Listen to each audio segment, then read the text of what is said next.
I mean, he's so blatantly stupid.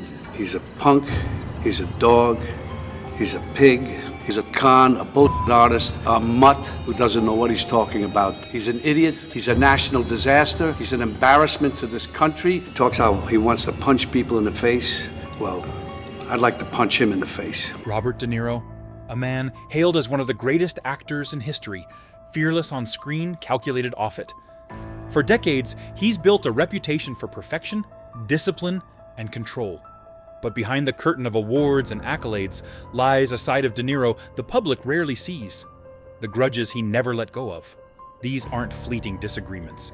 They are wounds that never healed, cold wars that lasted decades, and in some cases, professional exiles. And among the names on that unspoken blacklist, some of the biggest stars in Hollywood history. In 1987, Angel Heart promised magic. Two method actors at the height of their powers, Robert De Niro and Mickey Rourke, sharing the screen in a film drenched in mystery and darkness. On paper, it should have been unforgettable. But before the cameras even started rolling, De Niro walked up to Rourke and dropped a single sentence that would echo for decades. "I think it's better if we don't talk." That wasn't banter. It wasn't method prep. It was a line in the sand. From that moment on, De Niro kept his distance. No small talk, no bonding, not even casual eye contact unless the cameras demanded it. For a method actor like Rourke, who thrived on connection and building energy with his co-stars, it was like being locked out of the very process that fueled his craft. And Rourke never forgave him. Years later, when Martin Scorsese reunited De Niro with Al Pacino and Joe Pesci in The Irishman, Rourke claimed he had been in talks for a role, until, he says, De Niro personally shut the door. According to Rourke, the casting director came back with a message that hit like a hammer. Robert De Niro said he refuses to work with you. That was the final insult. Rourke erupted in interviews, spitting out one of the most vicious insults ever hurled at a fellow actor. This wasn't about losing a part. It was about dignity, about being frozen out of the room, not for lack of talent, but because of a grudge that had been festering for more than 30 years. And here's the thing, De Niro never said a word in response. No denial, no explanation, just silence. In Hollywood, that silence is louder than any public feud. By 1982, Jerry Lewis was more than a comedian. He was an institution, a living legend of Hollywood's golden age. When Martin Scorsese cast him opposite Robert De Niro in The King of Comedy, it seemed like a brilliant collision of eras. De Niro would play Rupert Pupkin, the desperate, obsessive wannabe comedian. Lewis would be Jerry Langford, the jaded talk show host he stalks.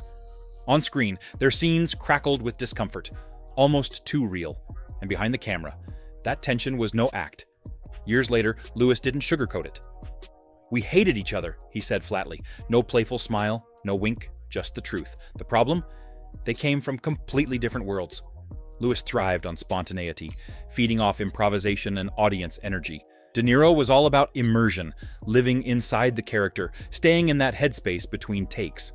For Lewis, it felt cold and alienating. For De Niro, Lewis' old-school looseness must have seemed undisciplined. One day, a sidewalk scene boiled over.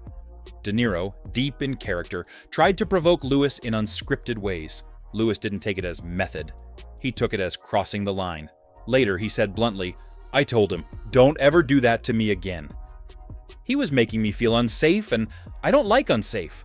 It was a rare case where reality and fiction blurred so perfectly that audiences could feel the animosity bleeding through the screen.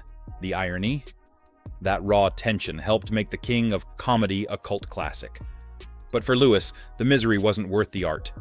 In one of his last interviews on the subject, he admitted De Niro was a brilliant actor, but that's where his admiration ended. For Robert De Niro, working with Marlon Brando should have been a career high point. Brando was the man who changed acting forever, the original godfather of method performance, the very blueprint De Niro had followed. And in 2001, the score finally brought the two giants together on screen. But instead of a dream collaboration, it became a test of patience. The trouble started almost immediately. Brando refused to take direction from Frank Oz, the film's director, openly mocking him by calling him Miss Piggy in front of the crew. Some days, Brando wouldn't even come to set if Oz was there. The tension was so thick, it threatened to derail the film entirely. And that's when De Niro stepped into a role he never expected. Peacekeeper. He became the middleman, relaying Oz's instructions to Brando in a way Brando could tolerate. At times, he'd pull Brando aside, explain the scene privately, and coax him through the performance like a mentor guiding a stubborn student. It was surreal, the heir to Brando's legacy, now babysitting the man he had once idolized. The final product hides the chaos. On screen, their chemistry looks effortless, sly, sharp, almost elegant. But the truth is, much of Brando's performance was directed by proxy, through De Niro. And while De Niro never spoke publicly about the strain, those who were there said it was exhausting. For Brando, the score would be his final theatrical film.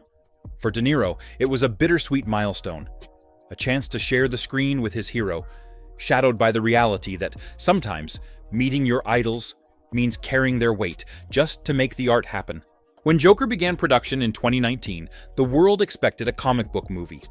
What they got was something far darker, a raw, unsettling character study. Joaquin Phoenix was cast as Arthur Fleck, a man unraveling into the infamous Joker. Robert De Niro would play Murray Franklin, the slick late-night host who becomes part of that descent. But before the cameras rolled, a battle over one simple thing nearly fractured the set. De Niro, ever the professional, requested a full table read of the script, the kind of rehearsal he believed was essential for building chemistry. Phoenix flat out refused.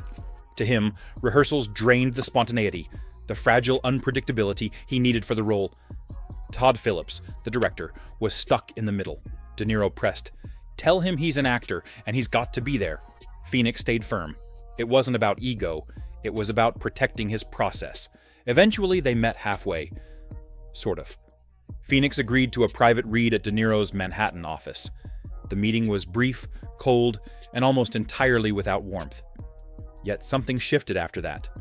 On set, the distance between them slowly narrowed. And when the day came for their climactic scene, Joker sitting across from Murray on live TV, everything clicked. That moment, when Phoenix's voice cut through the studio lights with, "What do you get when you cross a mentally ill loner with a society that abandons him?" It was electric. No trace of the rehearsal fight, no tension, just two acting heavyweights colliding in a scene that became instantly iconic. In the end, their clash proved something important. Sometimes, the best performances are born when two very different worlds meet in the middle and ignite. Robert De Niro can dominate a film set with a single glance. But drop him onto a talk show couch, and something strange happens. The magnetism, the presence.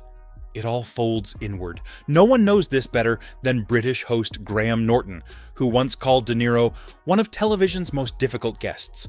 Norton didn't mean combative or rude, he meant impenetrable. De Niro would sit there quietly, offering short, almost clipped answers, while other guests traded stories and laughs. For a host who thrives on quick wit and banter, it was like trying to start a fire with wet matches. Norton wasn't alone in the struggle. David Letterman once joked that interviewing De Niro was like talking to a turtle. Jimmy Kimmel, a master at reading guests, visibly strained to pull more than a sentence at a time from him. It wasn't arrogance, it was authenticity. De Niro simply doesn't perform unless he's in character. He's not there to sell charm or share personal anecdotes. He's there to fulfill an obligation, and nothing more. While other actors treat late-night interviews as part of the showbiz dance, De Niro treats them like a chore. In a world where every celebrity is trained to be likable, De Niro's refusal to play along is almost rebellious. For Norton, it made for one of the most challenging interviews of his career. For audiences, it was a reminder. De Niro's genius is on screen. Off it, he belongs to himself. Across 5 decades, Robert De Niro has built a career on precision, discipline, and an almost surgical focus on authenticity. He's the actor who disappears into roles so completely. Audiences forget they're watching a performance. But that same intensity that makes him brilliant on screen can turn collaboration into a battlefield. With Mickey Rourke, it began as a quiet dismissal, a single sentence that iced over any chance of camaraderie, and grew into a feud so enduring it may have cost Rourke one of the biggest roles of his later career. With Jerry Lewis, two titans from different worlds collided, and the result was open contempt, fueled by clashing philosophies about what acting should be. With Marlon Brando, his idol, the partnership should have been a crowning moment. Instead, it became a masterclass in patience, as De Niro was forced to mediate between genius and chaos just to keep the cameras rolling. With Joaquin Phoenix, the tension was about process, a philosophical standoff over preparation that could have soured their work. But instead, they pushed through, creating one of the most charged scenes in modern cinema. And with Graham Norton, the clash wasn't born from drama or art. It came from De Niro's complete refusal to perform off-screen. In a world where every public appearance is polished and packaged, his guardedness feels almost defiant. These moments paint a portrait of a man who doesn't bend to please people, doesn't chase easy alliances, and doesn't care if the truth makes others uncomfortable. Some call it arrogance. Others see it as the ultimate form of artistic integrity. Either way, the result is the same. When Robert De Niro decides you're on the other side of the line, that line is carved in stone. And that's what makes these grudges so fascinating. They're not just Hollywood gossip. They're glimpses into the hidden economy of respect, power, and memory in an industry that's built on illusion. In De Niro's world, the performance ends when the director calls cut. Everything after that is just life. And in life, Robert De Niro plays by his own rules, even if it means the feud lasts forever.